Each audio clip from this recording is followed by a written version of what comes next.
ఈరోజు పెళ్లి కుమార్తెగా ఏమండి సిద్ధపాటు చేయడానికి ఇది సిద్ధపాటు సమయం అన్నమాట. ఈ సమయంలో మరి దైవజనులు, అలాగే మరి కుటుంబ పెద్దలు, అలాగే సంఘ పెద్దలు, విశ్వాసులు వీరందరూ వచ్చి ఆమె పెళ్లి కుమార్తెగా అలంకరించబడిన ఆమెను మనం ఆశీర్వదించాలి.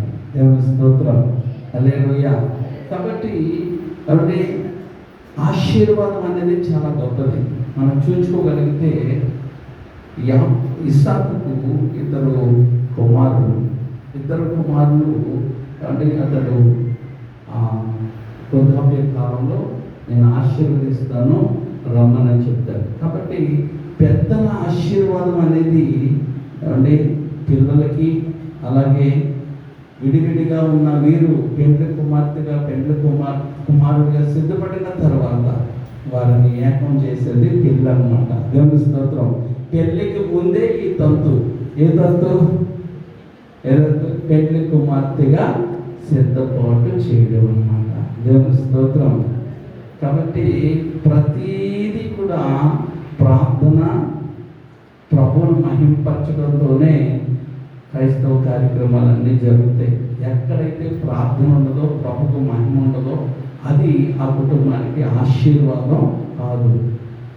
కాబట్టి మీ అయ్యగారు చాలా చక్కగా మిమ్మల్ని వాక్యంలో పెంచుతున్నారు, నడుపుతున్నారు. చాలా సంతోషం. 128వ కీర్తనను మనం ఒకసారి చూద్దాం. ఇక చక్కటి వాక్యాలు చదివించారు. కాబట్టి సంఘము పెళ్లి వధువుగా అలంకరించబడుతుందని, పెళ్లి కుమారుడుగా ఆయన మన కోసం వస్తున్నాడని, ఆయన వస్తున్నప్పుడు మనము పెళ్లి కుమార్తెగా అలంకరించబడి సిద్ధముగా ఉండాలని ప్రకటన గ్రంథంలో చదివిన విషయాలు విన్నాం. దేవుని స్తోత్రం. ఈ అమ్మాయి ఎలాగైతే పెళ్లి కుమార్తెగా సిద్ధపడుతుందో రేపు వివాహానికి, అలాగే ఆయన మన కోసం వస్తున్నప్పుడు మనమేమవ్వాలా? ప్రార్థన, వాక్యము, పరిశుద్ధత, అంటే ప్రేమ, విశ్వాసము, నిరీక్షణ, ఇవన్నీ కలిగి మనం ఏమవ్వాలంటే సిద్ధపాటు అవ్వాలా. వరుడు వస్తున్నాడు, వరుడైన యేసు వస్తున్నాడు. ఆయన మేఘాల మీద ఆయన వస్తాడు. అందుకే మనం పాట పాడుకుంటాం కదా, యేసు రాజుగా వచ్చుచున్నాడు, భూలోకమంతా తెలుసుకుంటారు. ఈరోజు ఆయన యేసు రాజుగా వరుడుగా వస్తుంటే జనాలకు తెలియట్లేదు. కానీ ఒకరోజు యేసు క్రీస్తు నమ్మని వారు సిగ్గుపడవలసిన విషయమో వస్తుంది. ఎందుకంటే ఆయన నమ్మిన వారు అందరూ ఏమవుతారు?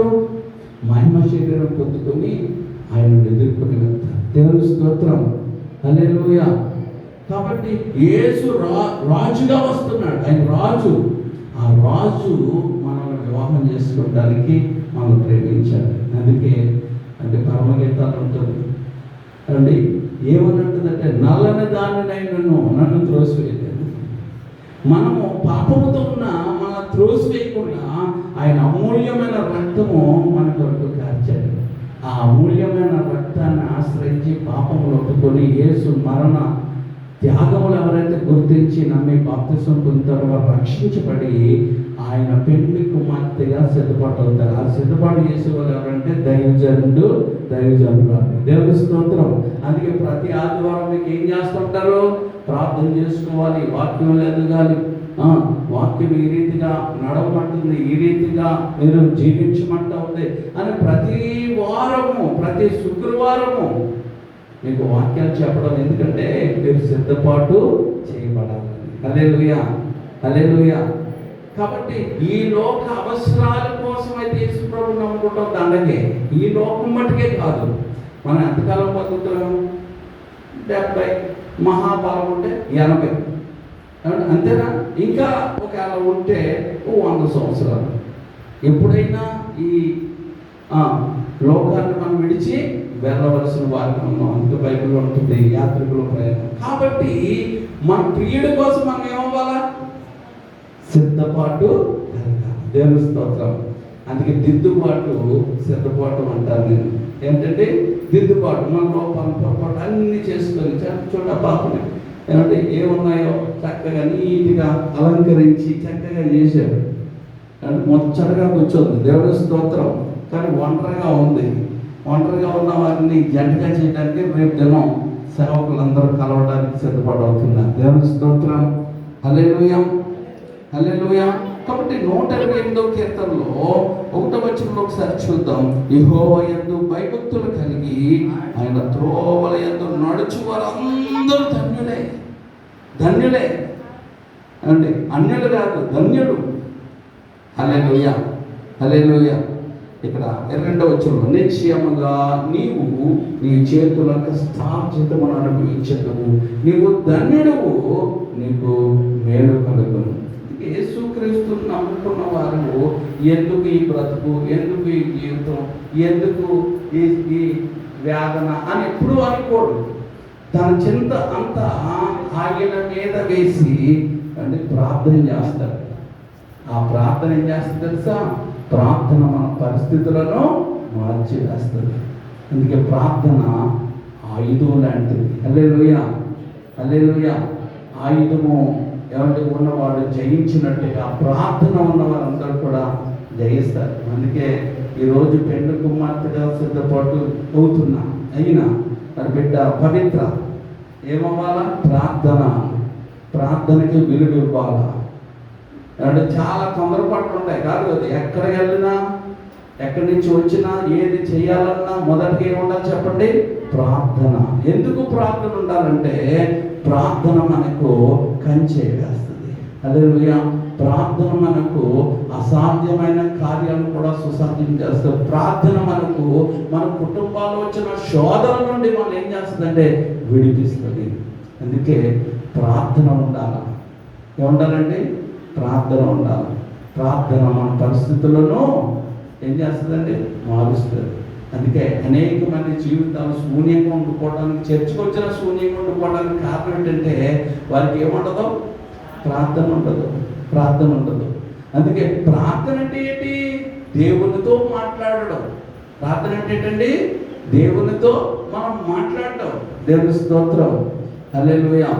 కాబట్టి ప్రార్థన ఎవరికైతే ఉండదో వారు ఫలించేవారుగా ఉండరు. అది ఇక్కడ చూడండి, నీకు మేలు కలుగుతుంది అంటున్నాడు. నువ్వు ధన్యుడు పోతావు, నీకు మేలు కలుగుతుంది. 3వ వచనం చూద్దాం. నీ లోకిట నీ భార్య ఫలించు ద్రాక్షావల్లి వలె ఉంటుంది. ఏమంటే ఎలా ఉంటుంది భార్య? ఎలా ఉంటుంది? పవిత్ర ఎలా ఉంటుంది? ప్రార్థనతో పట్టుకుంటే, ఏమంటే దేవుని యందు భయభక్తులుగా నడుచుకుంటే పవిత్ర ఎలా ఉంటుందండి? ఫలించు ద్రాక్షావల్లి వలె ఉంటుంది. తను అడుగు పెట్టిన ఆ ఇల్లు ఆశీర్వాదకరంగా మార్చబడుతుంది. హల్లెలూయా, హల్లెలూయా. ఈరోజు చాలామంది చేసేది ఏంటంటే నువ్వంటే నాకు ఇష్టం, నాకు ఇష్టం, నాకు ఇష్టం అంటాడు. తర్వాత ఏం చేస్తూ ఉంటాడు?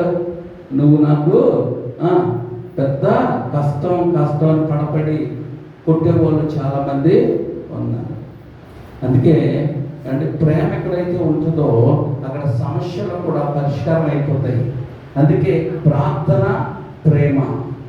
ప్రార్థన అంటే దేవుడితో మాట్లాడటం, ప్రేమ అంటే అతుక్కుపడడం. దేవుని స్తోత్రం. హల్లెలూయా.